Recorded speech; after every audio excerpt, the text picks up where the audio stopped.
I'm confronting you. That's a lie. That's a lie. Why is friendship so hard?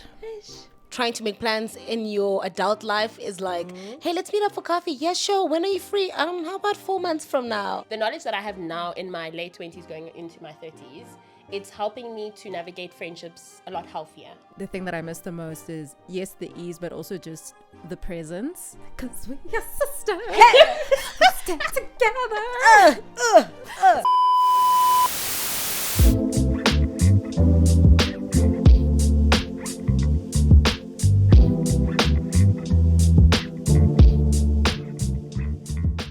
You know how in rom-coms, the best friend character is always just there. You know, ready with the wine, advice, and a pep talk. There's no scheduling conflicts, there's no missed calls, or just generally getting lost in the chaos that is adulthood. I don't know, growing up on these movies, I always just figured that friendship would be seamless and effortless. Like in Bridesmaids, that scene where Annie and Lillian are secretly taking the workout class in the park while hiding behind a tree. Or in Clueless, how Cher and Dion basically share everything from school, matchmaking missions, and even those chaotic driving lessons. Or in Someone Great, there's that emotional last hurrah before Gina Rodriguez's character moves to another city. Messy, but magical, right? But in real life, if we're keeping it 100, adult friendships has logistics. It's Google calendars, it's those "we should catch up soon" messages that sometimes go unread for like 3 business months. You get me? Because now it's not just about being there as a friend, but figuring out how to be there while still juggling work, family, relationships. What else? Budget, burnout, and the list goes on and on and on. And you know, this really got me thinking deeply about what it actually takes to build a strong village. And funnily enough, the inspiration of this episode and why I wanted to talk about this was when I got an invitation to join in our National Uplift Someone Day. And this is a holiday by Up TV, who's also the partner of this video, okay, happening on the 30th of October. And it's all about just taking the time to do small acts of kindness for the people around us, whether it's your friends, whether it's your family, whether it's strangers. And I was like, what better opportunity than to pour into the most uplifting people that I know, my girls, than to do this. And I want to share with you guys exactly what I'm thinking of doing, but you're going to have to stay tuned for that. Well, you know, we'll have a little brainstorming session.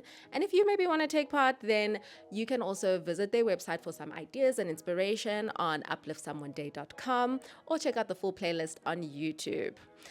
But until then, let's get into this conversation with none other than my co-stars, my ride or dies, my girlfriends who, if my life was a movie, would definitely be cast as the besties. Make no mistake, okay? They are main characters in their own rights. Talk about Maliaka and Tshegetso. Woo woo! Wow, guys, I'm in a mood, but I hope it sets the tone for a really fun but real conversation. So let's get into it.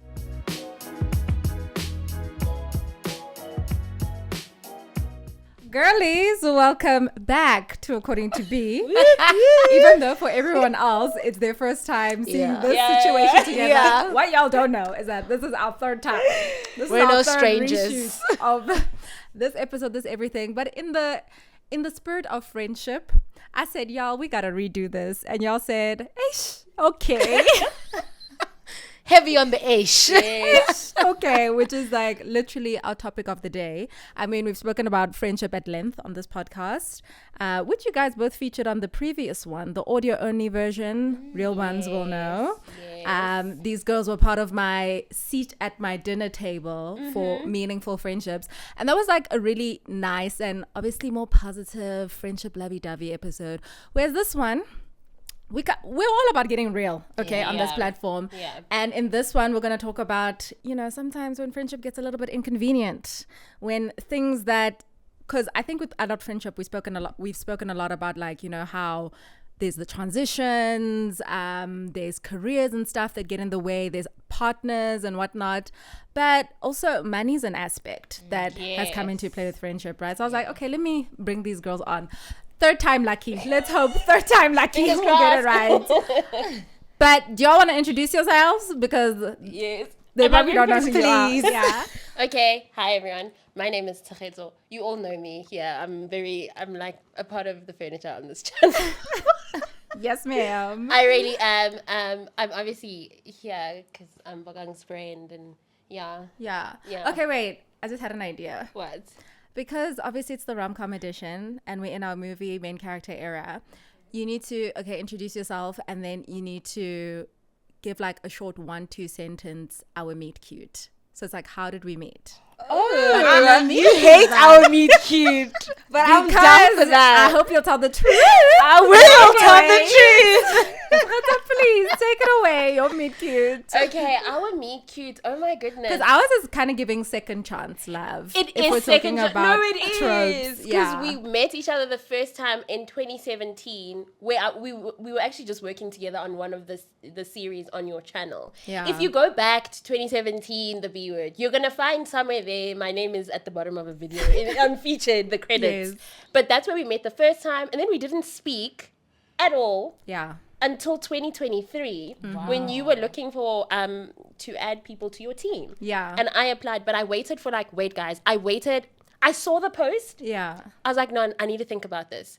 And then just before it expired, I'm like, yes, please, Like, please consider me. Please And I consider think at that post you're probably now I was about to lie, but What? I was like, you're the only one that I accepted from that call. I was like, no, there's somebody else who's still with us. But Yeah, so then Yeah. we started working together, and then our friendship was a very organic. It was an organic one. The Yeah. more we worked together, the more we liked who we were as people, and then Yeah. then our friendship grew from that. So yeah, and Yeah. we've just the rest is history. We've been friends since then. the rest is history. And I like that it was organic because I just feel like at the time when I met you, I wasn't looking for more friends. I was full. I have a roster. Yes. One thing about me when it comes to the girls, at least that's my roster.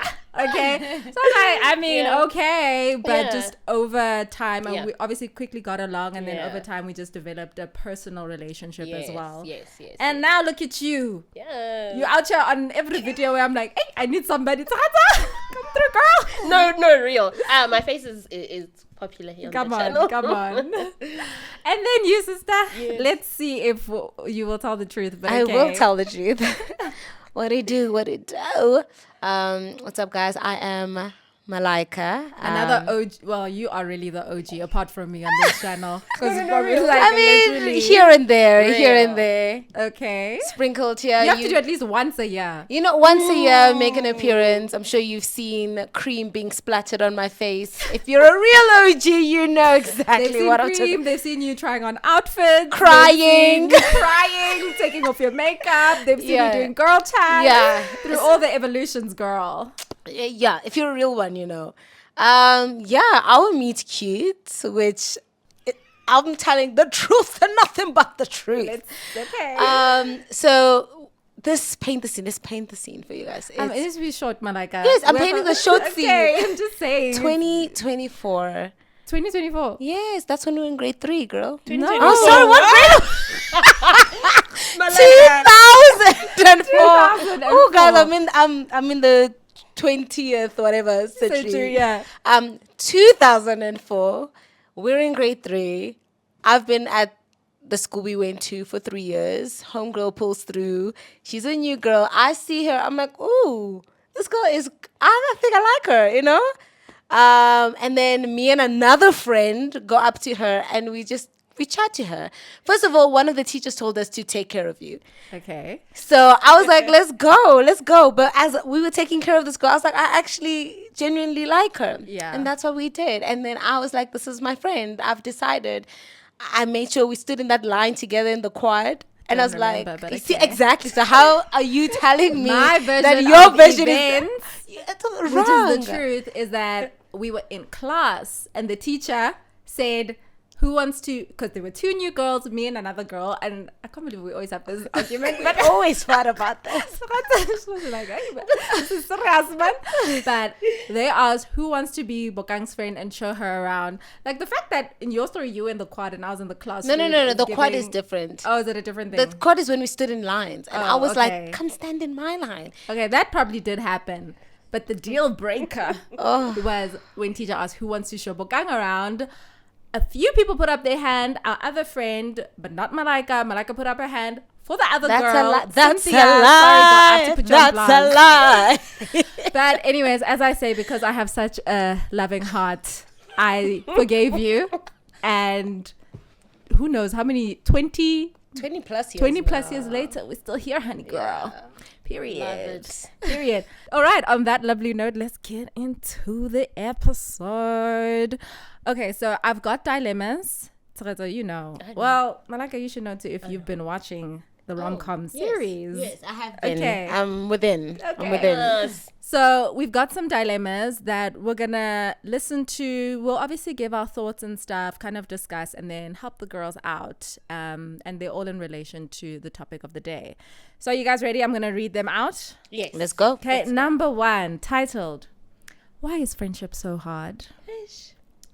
I don't know if it's just me, but maintaining friendships in adulthood feels like a full-time job. Like, remember when we used to see each other every week without planning it? Now it's Google Calendar invites, reschedules, quick catch-ups in between deadlines. I love my friends, but sometimes it feels like we're just all surviving our separate lives and friendship gets whatever energy is left over. I miss the days when friendship was easy, when we didn't have to overthink showing up. Now I find myself wondering, are we drifting apart because life got busy or because we stopped prioritizing each other? And how do you know when a friendship is just evolving versus when it's fading? Yikes. So the first, me when I read this the whole time, I was like, yes, I feel that. And that's the real reason I brought you guys here, because you need to, I'm confronting you Wow. on a public platform. But I guess before we actually give a little bit of what we think our advice or, anything we can help out in the situation, is there any part of this that you guys might have related to, the idea of maybe friendship being, especially now, I can't even say in our late 20s, we have one person who's just about to exit her 20s very soon. The 30s gang. Yeah. But especially now deep within our adulthood, that transition from early 20s or student life, we're quite, over that, right? And so obviously we've evolved, but also how we friendship has really evolved. Do you guys maybe resonate or maybe not at all with the idea of friendship now just being a little bit more difficult and having to schedule things in? And what has your experience been like? Yeah, oh my goodness, I can definitely resonate. And I've also gone through different friendship phases, and then some friendships have died as a result of not knowing how to navigate this the weirdness of the 20s. Like, you're trying to discover yourself, and then you're trying to maintain your friendships, and then you're trying to adjust to everything else that's going on. Career aspirations, maybe romantic relationships. Some people decide that they're going to start families, and it's just a whole lot of adjusting to do. And I found that I wasn't equipped. I don't want to lie. I think many of us are not equipped. That's why sometimes we lose friends along the way, because we don't even know how to articulate what we're feeling. Because what am I even feeling, girl? What's going on? I don't even know what's going on. So yeah, I sit here and I think about it now, and I go, the knowledge that I have now in my late 20s going into my 30s, it's helping me to navigate friendships a lot healthier. I'm a lot more communicative. When we started being friends, I was getting into that communication thing. So, I'm a very communicative person, and I will say where I am now. But in my earlier 20s, I didn't know what to say. I didn't know what I was feeling or how I was doing. So I lost a few friendships along the way. So yeah, it's been an interesting experience to have. But I'm finding that now that I know how to navigate it, I can be more forthcoming about where I'm at. And yeah, I'm intentional about putting my best foot forward in friendships now versus in my earlier 20s, because I didn't know what I was doing at all. And you, Maliaka? No, that's very good. For me, I'm thinking about how, the person was talking about how they just struggle to obviously connect and make plans. Like trying to make plans in your adult life is hey, let's meet up for coffee. Yeah, sure. When are you free? How about 4 months from now? Yeah, literally. Crazy. Literally. Yeah. And something I've been thinking about, and I did see a post about it where they were talking about how growing up, it was so easy for us to keep friendships because we were in the same space. We were in the social construct for so long. So you were friends with the people you were friends with because you were in the same school together. You saw each other every day. The only times you didn't see each other were like 2 days out of a week, and then you saw them again. So it was easy to keep and sustain those friendships unless like something happened and there was a friendship breakup. But you were able to keep that. And then we go to varsity, and that's the same thing. Now with our adult lives, it's if we didn't keep those friendships, the only people we're really going to connect with are those we meet at work. And then it becomes hard to really connect with those that were close to us if they're far away because we're not in the same environment anymore. So that's something that I've had to learn, where different phases in my 20s, where once I was out of varsity, I know this about myself, that I cling to those in my proximity. So when I was in Johannesburg for varsity, I clung to those people. Those that were in Pretoria, I was like, hey, bro, I'll see you when I see you. But it's not that I don't love you. It's just I focus on what I see. And in my 20s, when I moved back to Pretoria, I realized a lot of my friends in Johannesburg, our friendship kind of fizzled. There was still like genuine love and care for one another, but because we didn't see each other and it was harder to make plans to see each other, it was just like okay, I'll see you when I see you, but I'm really focused here. So now in this phase that I'm at in life, I've tried to be more intentional. Am I succeeding? No, not yet. Baby steps. Baby steps, but it's that thing of being more intentional. As you spoke about being intentional about communicating. For me, it's being intentional about those that are not in my proximity, that I can see all the time. Still sending that text or making those plans, even if it's 4 months. Make the plans, to not be discouraged by the fact that it might be 4 months from now. I actually had a situation with that where I liked a girl and we're like, hey, we like each other. Let's get to know each other. And she has kids, so we're trying to plan a date. And she was like, yeah, so how about 3 weeks from now? I'm like, oh, no, that's not going to work. How about a week after that? Oh, no, it's not going to work. Like, I actually experienced that and I laughed. So it can be hard, especially when people are at different phases of their lives. Because when there are kids involved, it's different. I mean, let's not even talk about marriage. Let's just talk about the kids aspect. So, yeah, just being more intentional. Trying to make it work. On the note of being more intentional, I think we underestimate how powerful small gestures can be. A text, a voice note, a quick "how are you really doing" can change someone's whole day. So when Up TV invited me to join in on National Uplift Someone Day on the 30th of October, a day all about doing small acts of kindness to uplift those around us, it was a no-brainer. Now, if you know me, you know that community has always been a big thing for me, especially in adulthood where it feels really important to show up for those around us. And yes, the big celebrations matter, but it's really the small ways that keep us connected. And it doesn't have to be complicated. For National Uplift Day, I'll probably just call up a friend that I've been meaning to check in on a while, buy someone flowers just because, or even just type out a sweet comment online to brighten someone's day. Do you get it? Wink, wink. So on October 30th, let's all take a moment to uplift at least one person. For ideas and inspiration, visit upliftsomeone.com or check out the full playlist on their YouTube channel. Let's create a day full of little gestures that turn into big memories. Now on that note, back to the conversation. Yeah, I think what I liked about both of your guys' responses is that for Tshegetso, yours was more about like how to, or a key difference, or just how you're better navigating friendships now is more like, being self-aware, holding yourself responsible and accountable, and being like, I saw communication was not necessary, or I didn't have the tools back then to build, sustain, or do what I needed to do to communicate where I fell short. And now that's what I'm doing differently now in my adulting. And then with you, Maliaka, it's more of like being intentional about taking action, and being just holding yourself accountable in the way of like, hey man, I don't have to, we realistically can't see each other every single day like we used to, but that doesn't mean just because it isn't easy, I shouldn't do it anyway. Or I shouldn't go out of my way. Because again, that proximity was convenient, and now we are juggling so many different things. So it is inconvenient, or it does feel that way. It certainly has for me, but it is necessary if you don't want to do life alone. Yeah. Like I remember in our last conversation, our last version of this conversation, where you spoke about that whole thing of being a villager, or if you want a village, being a villager. And that's the thing. Like, it's not easy to be a villager. A lot of the timing is just off. I don't want to. But, okay. Yeah, so even you guys showing up here today for our third reshoot of this, I think that's just in practice of you had to move your plans. You had to come from somewhere that you have to go back to now. But it's like, yes, it is a sacrifice, but it's like, actually, I'm going to show up for this person. And it doesn't have to be big, huge, grand things. It can just be like, okay, let me make some time, or let me move some things around to help you. Exactly. Okay, let's get back to the Dilemma. The dilemma, Okay, right? okay. So the question she's had is like, how do you know, or her and her friends are drifting apart because life gets busy, or is it because life gets busy, or because they're not prioritizing each other? How do you guys tell the difference?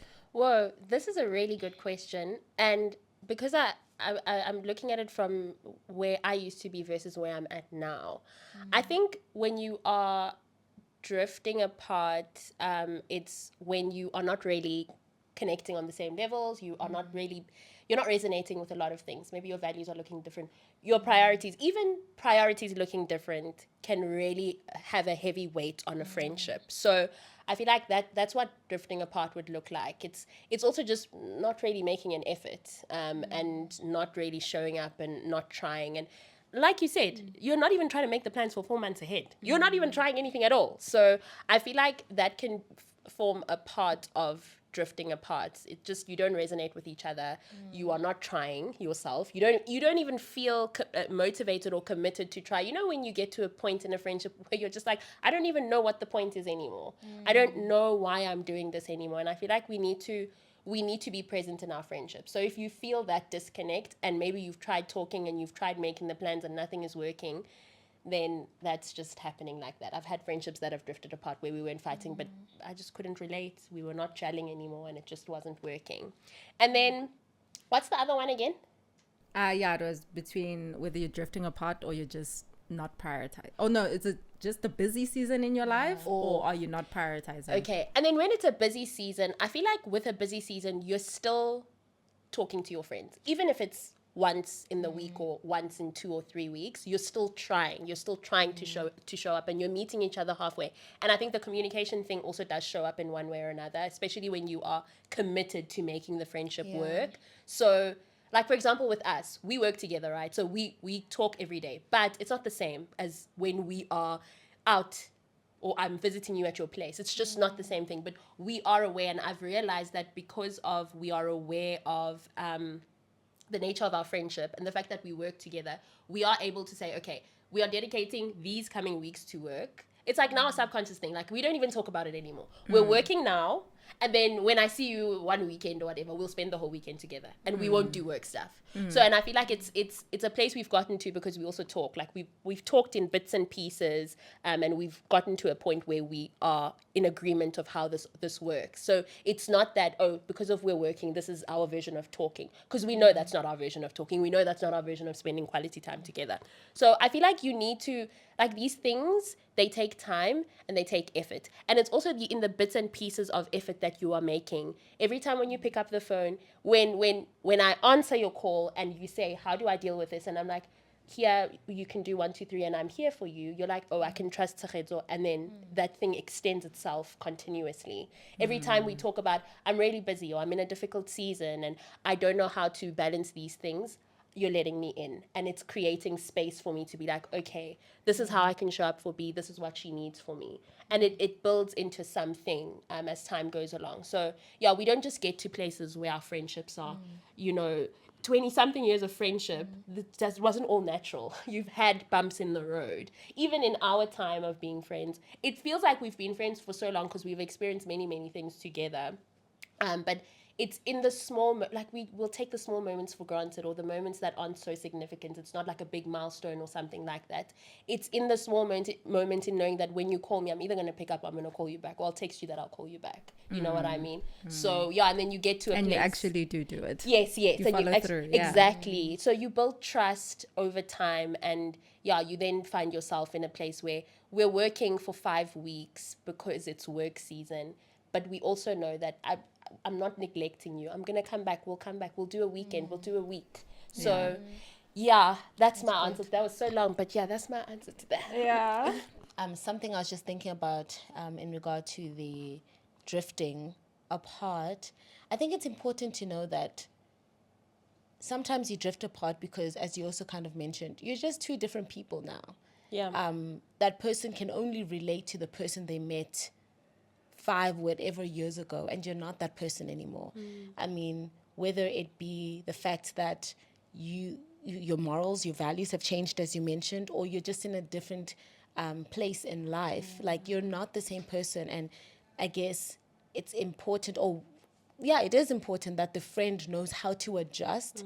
And if they're unwilling to adjust, then it's going to be a natural drift, because you just don't gel anymore, you know?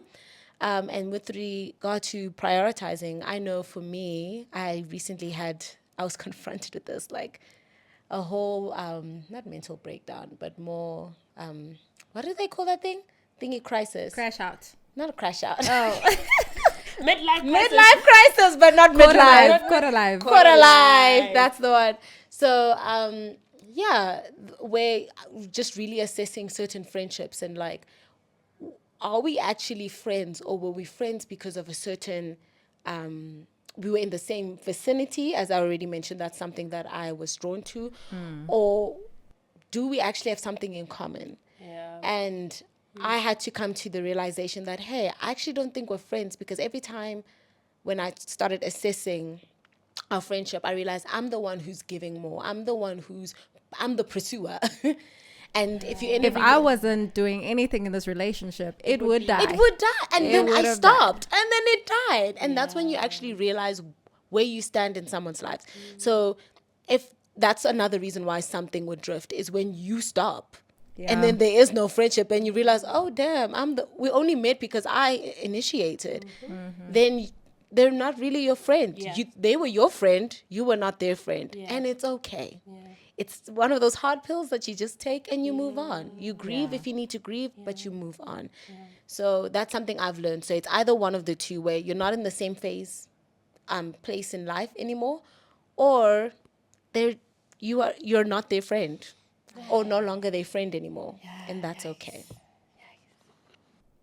One question I thought of while reading this, that I'm really interested to hear your guys' takes on, is what is something that you miss about how friendships used to be in your younger years during that time, but also what is something that you value now about how your friendships have adapted and changed?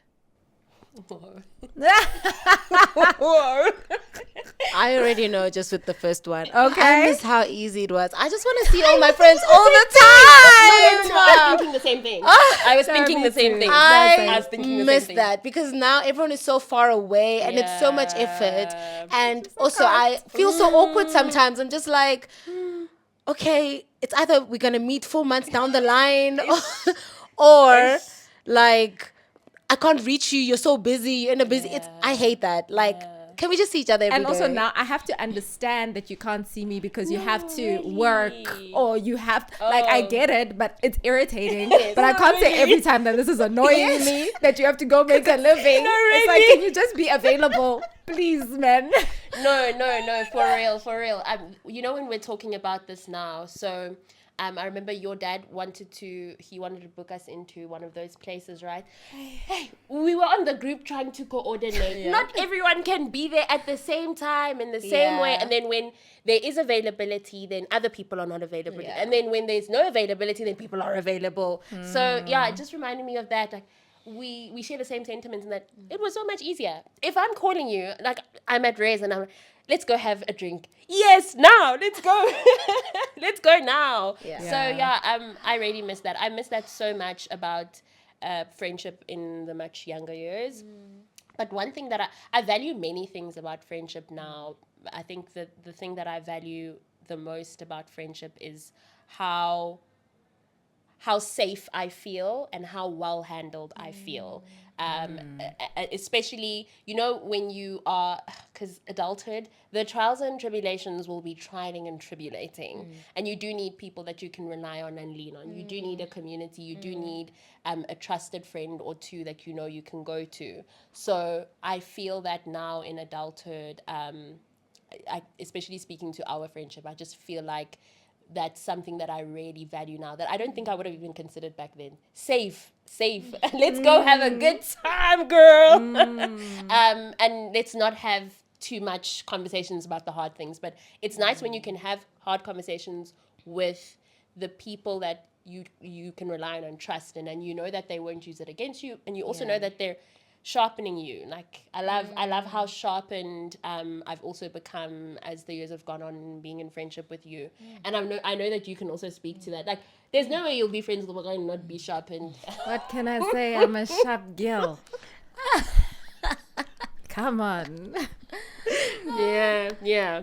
No, I agree. For me, I was gonna say depth, because I feel like there's a depth in my friendships now, whereas beforehand, I mean, yeah, it was beautiful. It was young. It was fun. Not that it's not fun now, but it was more like if I can say, I picture like a little child just running and frolicking in the garden. It was very la la la. Yeah. And now there's so much depth in it, and obviously because there's a lot of life experience, there's a lot of wisdom that is shared that wasn't shared back then, or wasn't shared to at this degree.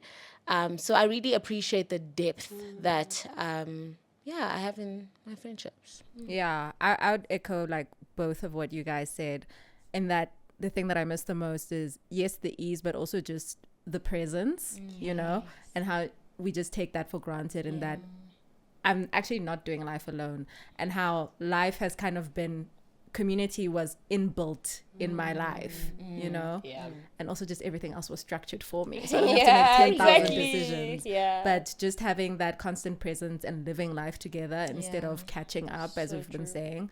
But what I do value now, it is the thing that frustrates me the most, but it also makes me think that like, the effort, I do value the effort, and that how it actually is an intentional decision to actually connect and be in relationship with me, and to make sure that our relationship is carved out. So even when, like, with us, because I get lost in work, I'm like, let's do that. But then when you're like, oh girl, I have an update. Yeah, then I'm like, oh yeah, I know we're friends as well. Or like, you're like, oh, let's do this. And I'm like, okay. And we have to coordinate, but it's like, you're worth the effort. You're worth the sacrifice. And that's something that I also value, as much as it does frustrate me at times too. Yeah. All right, are you guys ready for the next dilemma, darlings? Let's go. On to dilemma number 2. This one is when money changes the friendship. No one really talks about how money can change friendships. It's not even about jealousy. It's just logistics, lifestyle, access. Some of my friends are doing really well right now, and I love that for them. But sometimes it makes hanging out complicated. They want to do things that are out of my budget, or take trips I can't afford right now. And I end up either declining or stretching myself thin just to keep up. On the flip side, I have other friends who are struggling a bit more, and I don't always know how to show up without it feeling awkward or performative. It's like we're all in different financial seasons and no one's saying it out loud, but it definitely changes the dynamic. How do you keep friendships strong when money starts drawing invisible lines between you? Yikes. Whoa. Firstly, I can resonate so much with that. Another thing that I've previously struggled, I say previously because I feel like I'm in a better place now. I have previously struggled articulating my struggles with money, my being in a financial position where I'm not able to afford things, because in the past I would stretch myself thin, or I would just not even be honest. I'd like just sort of be closed off and not say where I'm actually at financially. But money, I know we hear about it a lot, that money in romantic relationships can cause a heavy weight on the relationship itself. It's the same in friendships. If you're not forthcoming with the people around you about where you're actually at, it can create resentment, and it can create a lot of tension and weirdness. A lot of it being inside of you, the person who's dealing with it, especially if you're not talking to the people that you're in friendship with. And sometimes it's not that you have bad friends. Sometimes it's just that you are carrying shame. Sometimes it's just that you are projecting your own struggles with other people. So I've also found that, with the money thing, the better my relationship with myself has gotten, and the better my relationship with me and money has gotten, the more I'm able to articulate where I'm actually at in my relationships, even with my own mom, when she's like, can you buy this or can you do this? And I'm like, no, mom, I don't have the money. Like, I can't do it. And if I spend this money for this thing, then I would be betraying myself, and I promised myself that I'm going to do this. So I think that we've got to get good with ourselves as well. A lot of our relationships will go so much better when you are in a good place with yourself, because then you can be more communicative and you can talk to people realistically about where you're at. And if you don't, you're going to end up with no one in your life, honestly speaking, because some people are doing better. Some people are in a different position. Some of your friends are in a different position. And I guess it's also, they do have a responsibility to also obviously be understanding, because I can't go to Thailand with you. I don't have the money. I want to, but I can't. I want to go to Paris with you, but I can't. So let's go to, even Cape Town is tricky, but let's go to... Hey man, Cape Town's a bit expensive. No. What's going on there? Hold up. Even Cape Town, Cape Town is tricky, but let's go to like Lesotho, Yes. Wow. Let's do a young Lesotho. Then again, petrol is also...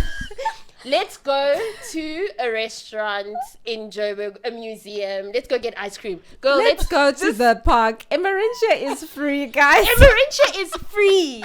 No, but for real, let's be honest about where we're at. Honestly. Let me tell you where I'm at. And even don't be opposed to your friends saying, I'll foot the ball for you. It's fine. If they are open to it, then I would be that friend. If I'm rolling in the dough, we're going. I want to spend time with you. I literally saw a TikTok about where this guy was talking about how he pays for his friends, and it's not an issue because they have the conversations. So you've got to talk about these things. If you don't, because they are real, guys. They are real. So we have to have the conversations. Yeah.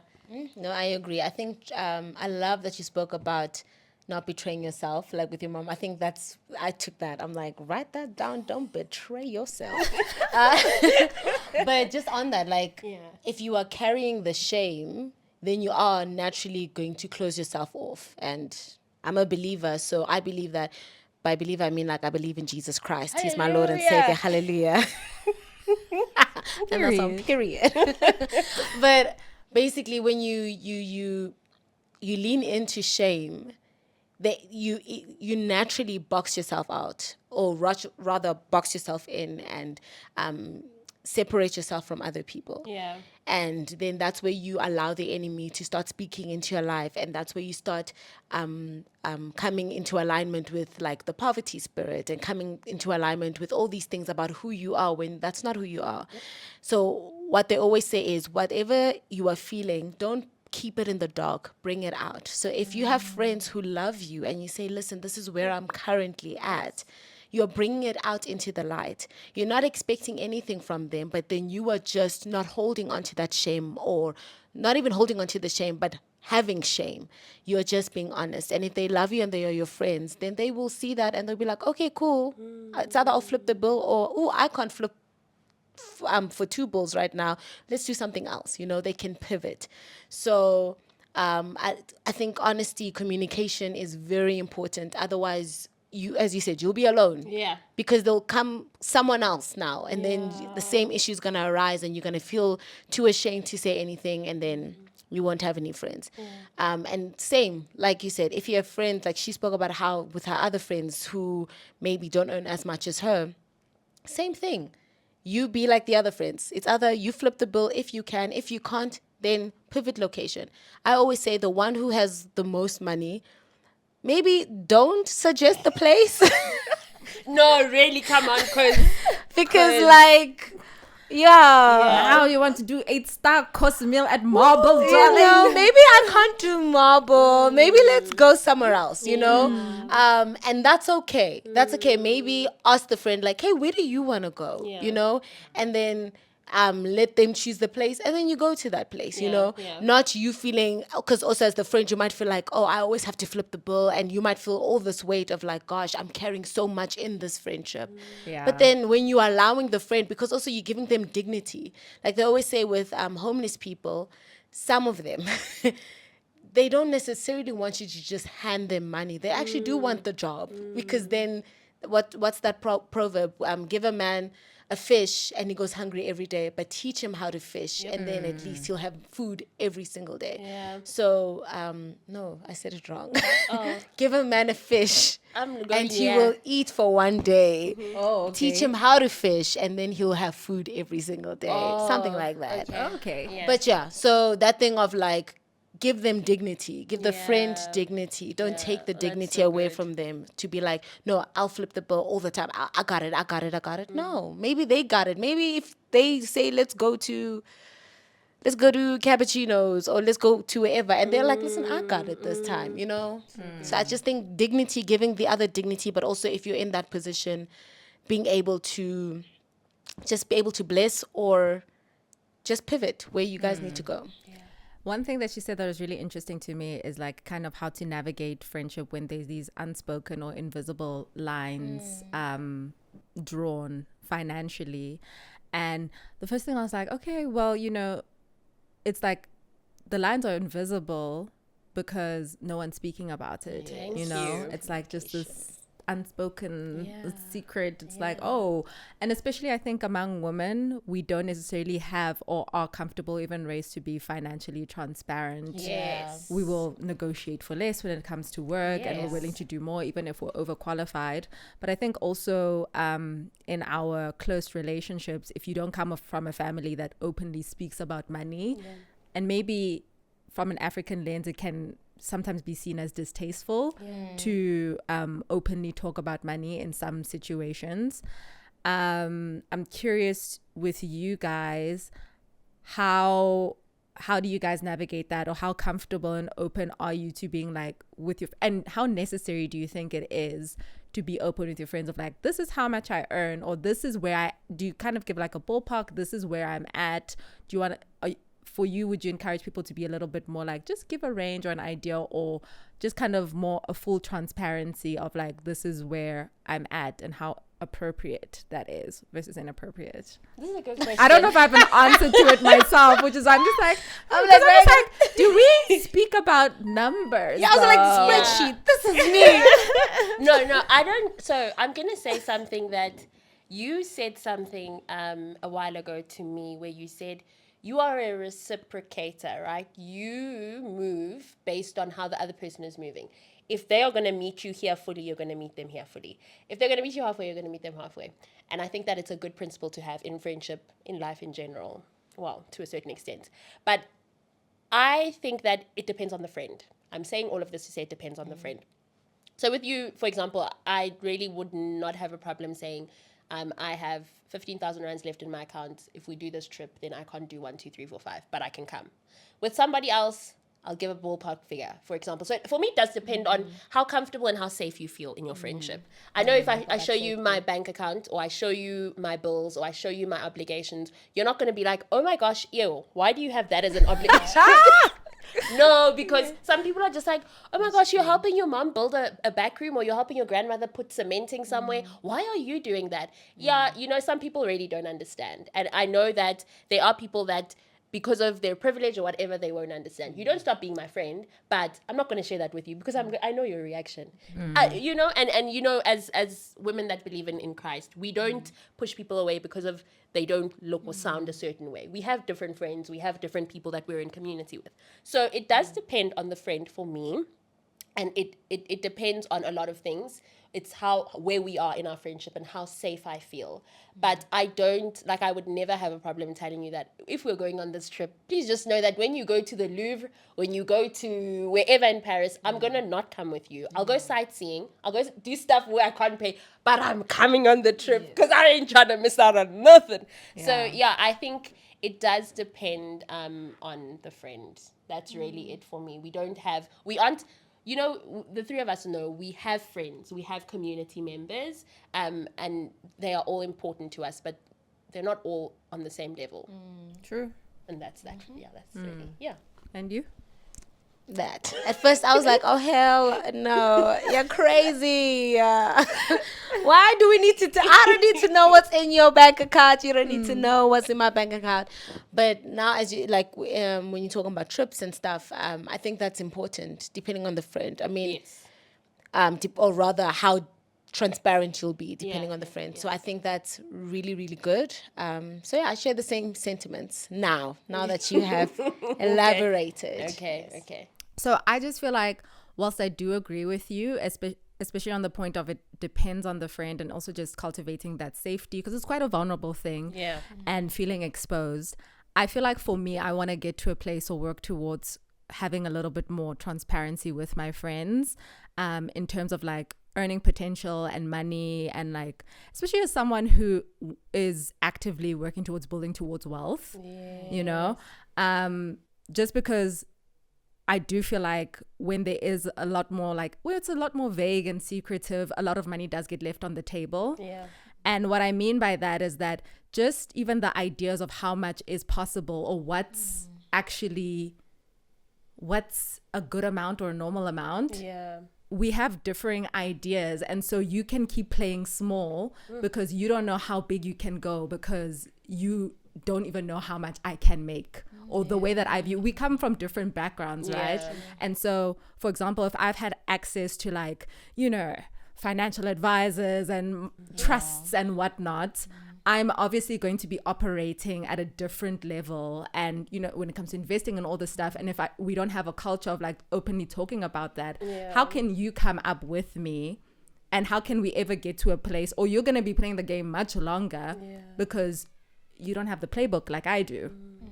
I see it a lot with negotiating and salaries and stuff like that within my friends and stuff as well. And it's like, yes, 20,000 a month, for example, could be a lot of money, but you actually should be charging, or you can be charging like 30K, 40K, so much more. But to you, that just seems like so like, wow, whoa, I didn't even think that was a possibility for me. But if you never actually exposed to me that like, oh, you know, and imagine we're in the same field or similar fields, you know, and it's like, oh, actually you could be doing more, or charge for usage, charge for this as well, make this much. And a lot of the times, because money is really tied to our self-belief and stuff, especially again as women, it's like, okay, I'll do what I can, or whatever they can get, or whatever I can get is fine. But if I as a friend, I'm like, no, put an extra zero on that, just do it. Just do it. You kind of sometimes need that push to kind of do that as well. So I just feel like for growth, and just for everyone to come up together, and not to keep things always so hush hush, but I guess it is also like quite difficult, because it's an emotional thing, and not just only this physical tangible thing. True. See, but with what you're saying, I think that's very important if you're like talking to your friend around career, and like trying to pivot, or maybe pivoting space. But I feel like it's different if it's like going on holiday, or going to...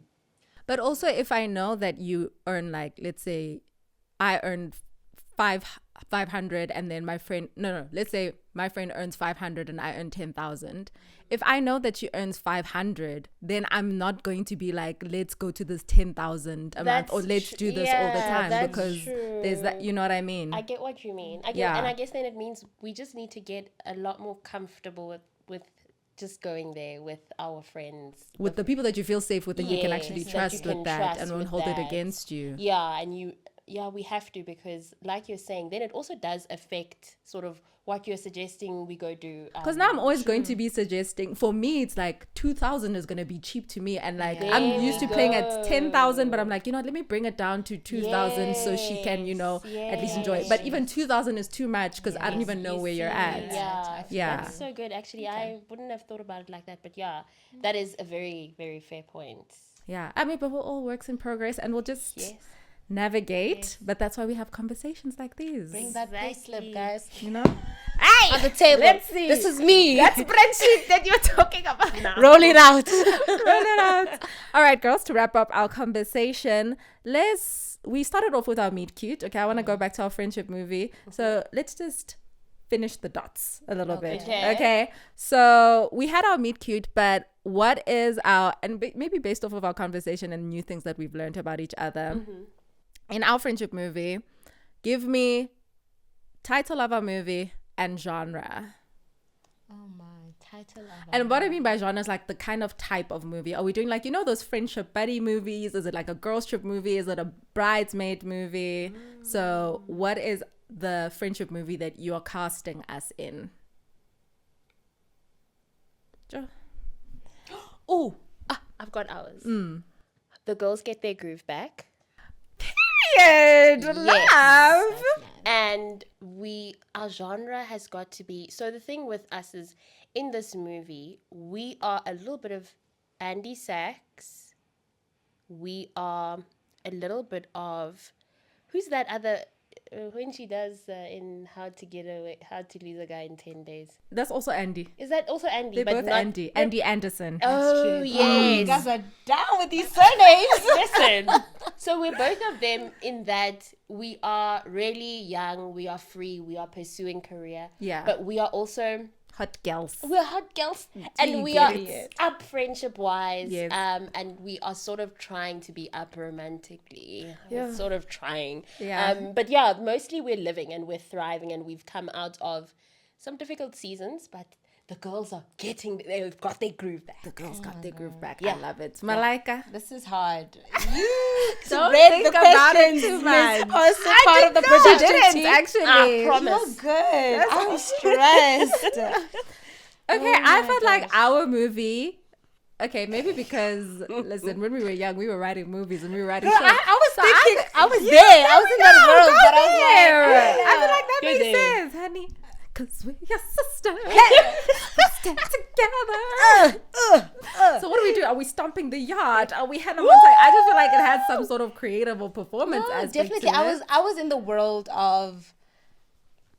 This is gonna be so weird. Okay. Depending on how you take it, but like the Bratz world, like the movie, the Bratz movie Okay. world, 'cause they were all I so loved, different. yeah. But they were just like in their own world, Yeah. different worlds, like artistically, but just Yeah. the bonds that they had.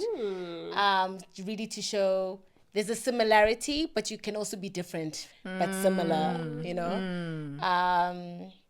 Yeah, I mean, I even wanted to be like Lost Connection because it's a lasting connection. You Let's can't. go. I know what you mean. Okay. Okay. Yeah, maybe our title is Lost Connection. Lost Connection. Finally, that movie, Lost Connection, is the name of our first screenplay that we read Oh, we together. wrote together. Girl, we've been in this child. I've been hustling since I was my life, I had to a fight. child. So I'm here for it. Yeah, but then, yeah, so lasting connection or lost connection and just the sisterhood, the meet cute of the lost connection, even though you don't believe I'll meet cute. And then just that thing of being different, but having a common thread, which for us is creativity, it's the art, Love. but Love it. being different. And then for our movies, if we would have a post-credit scene, what would the post-credit scene be? Oh my gosh. Whoa. So the credits roll. It's like in Marvel. It's like for the next movie, it's giving a little hint Yeah. as to what's coming up. So Girls Got Their Groove Back. What's happening in Girls Got Their Groove Back 2? Ooh. Okay. I think we're married. Yo.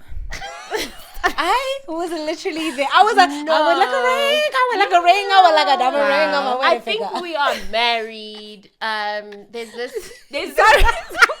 wait, Why are you No, like 'cause this?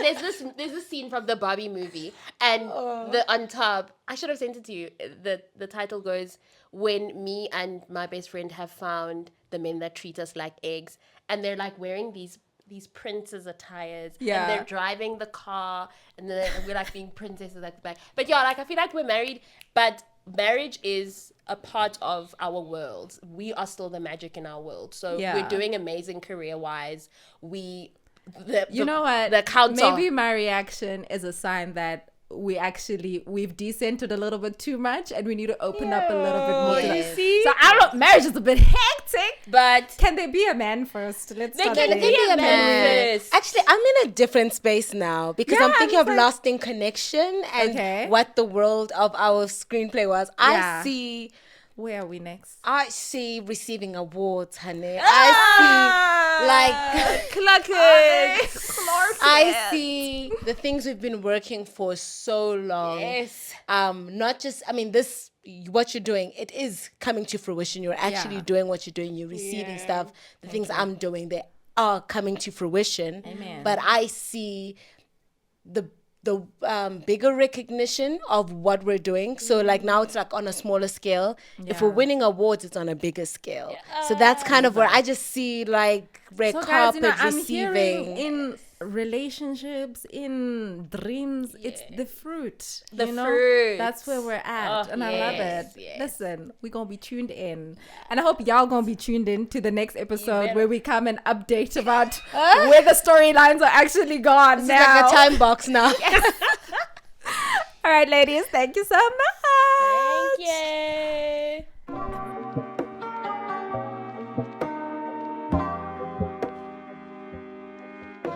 One thing about me, I love my girls down. And I think after that conversation, you guys probably can see exactly why. So now, remember the beginning of this conversation when I told you that I want to do something for them on National Uplift Someone Day? Well, here's the plan. Here's what I'm thinking. I'm going to call each of them randomly, no context, and just ask a simple question. What's one thing that someone can do to instantly brighten your day, whether it's a friend or a stranger? And then whatever their answer is, I'm going to surprise them with it. For me, it's definitely flowers. So if someone buys me flowers, I don't need it to be on a special occasion. Not that I'm saying don't buy me flowers on a special occasion, but yeah, just like let me know you're thinking of me. I like that. Love that. Okay.